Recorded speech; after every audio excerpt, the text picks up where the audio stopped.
देखिए ये बहुत बड़ा गेम प्लान है और हम इसकी पूरी गहराई तक जा रहे हैं। हर आदमी के हाथ में लाठी थी, लाठियाँ वहाँ पे फ्री बंट रही थी, किसी ना किसी ने व्यवस्था की है लाठियों की। जो हमें जानकारियाँ मिल रही हैं, जैसे ये सारी प्री प्लान करके गोलियां चलाई गई, पहाड़ों पे चढ़ के गोलियां मारी गई और छतों पर पत्थर इकट्ठे किए गए, तो सारा हम एक एक की जानकारी ले रहे हैं। बुलडोज़र भी एक दवाई है, वो भी जहाँ ज़रूरी होगा हम चलाएंगे। मैंने सभी पत्रकार बंधुओं से भी प्रार्थना की है कि जो उस वक़्त कवरेज कर रहे थे कि उनके पास जो भी फीड हो वो हमारे अधिकारियों को दें। जो जांच हो रही है ये सारी बिल्कुल लग रहा है, ये जो सारी जांच हो रही है, इस प्रकार से जिस जंग की प्लानिंग की गई, जिस प्रकार से मोर्चेबंदी की गई, जगह जगह पर मंदिर के ऊपर पहाड़ है, पहाड़ के ऊपर मोर्चे बनाए गए, एंट्री पॉइंट्स पर मोर्चे बनाए गए, ये बिना योजना के थोड़ा होता है, ये अकस्मात थोड़ा होता है।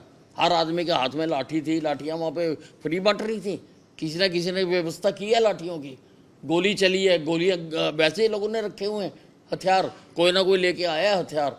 तो ये सारा प्लानिंग के साथ हुआ है। ये देखिए ये बहुत बड़ा गेम प्लान है और हम इसकी पूरी गहराई तक जा रहे हैं। इंटरनेट कब तक बहाल कर दिया जाएगा? नहीं, देखिए we should not rush to any early conclusion. सारी चीज़ें बात करेंगे और फिर करेंगे। मैं कभी बिना मतलब ऐसे कभी किसी पे वो नहीं करता हूँ। हमारी पुलिस इस सिद्धांत पर काम कर रही है कि एक भी निर्दोष को सज़ा ना मिले और एक भी दोषी छूटे ना, कोई भी हो जाए। जो हमें जानकारियाँ मिल रही हैं, जैसे ये सारी प्री प्लान करके गोलियां चलाई गई, पहाड़ों पे चढ़ के गोलियां मारी गई और सारा कुछ किया गया और छतों पर पत्थर इकट्ठे किए गए, तो सारा हम एक एक की जानकारी ले रहे हैं और उन सब के खिलाफ कार्रवाई करेंगे। सर, जो बुलडोजर चलाया गया है झुग्गियों के ऊपर, तो क्या झुग्गियों के ऊपर ही चलेगा या कहीं और भी जो दोषी पाए जाएंगे उनके संपत्ति भी तोड़ी जाएगी?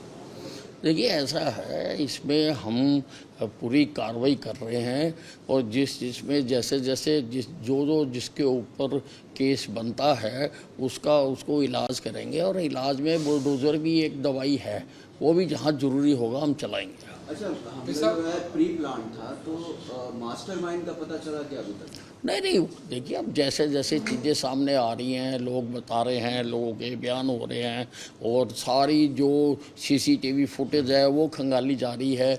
मैंने सभी पत्रकार बंधुओं से भी प्रार्थना की है कि जो उस वक़्त कवरेज कर रहे थे कि उनके पास जो भी फीड हो वो हमारे अधिकारियों को दें और बाकी भी जो लोग यात्रा में थे उन्होंने भी मोबाइल में काफ़ी लोगों ने बनाई हुई है, दे शुड कम फॉरवर्ड और आकर बताना चाहिए कि ये हमने रिकॉर्ड किया है और उसके आधार पर हम कार्रवाई कर रहे हैं। कल के एसपी का तबादला कर दिया गया है और भिवानी भेज दिया गया है और भिवानी वाले एसपी की पहले ही ड्यूटी लगाई हुई थी, क्या कारण रहा कि वो? देखिए ये जो भिवानी वाले एसपी जिनको नू में लगाया गया है वो पीछे काफ़ी 1-2 साल से नू में रहे हैं और अब क्योंकि नू के एसपी सिंगला साहब छुट्टी पर गए हुए थे, जब हादसा हुआ तो तब उनको वहाँ पर बुला लिया गया था, तो अच्छी प्रकार से व्यवस्था हो सके इसलिए उनको ही अब परमानेंट वहाँ का एसपी लगा दिया गया है। बिशप, होम सेक्रेटरी कल कह रहे थे कि हमारे पास पहले ही रिपोर्ट्स थी और जो पीस कमेटी के साथ डिस्कस की थी, तो क्या कहीं ना कहीं ये नहीं लगता कि सीआईडी इंटेलिजेंस फेलियर भी था और अगर पहले इनपुट थी तो एक्शन क्यों नहीं लिया गया? देखिए किसके पास इनपुट थी, किस लेवल की इनपुट थी, किसको बताया गया, हम इसकी जांच कराएंगे। देखिए इतने बड़े मामले हैं बिना जांच के किए नहीं जाते और हमारी सरकार ऐसे काम करती नहीं है, अंधाधुंध काम करती नहीं है, तो उसका मैंने जांच कराने के लिए कह दिया है कि किस स्तर पर इन्फॉर्मेशन थी, किसको इन्फॉर्मेशन थी, अगर उसको थी तो उसने कहाँ तक बताई, किसको बताई, किस लेवल के अधिकारी को बताई, वो सारी जाँच करनी पड़ेगी।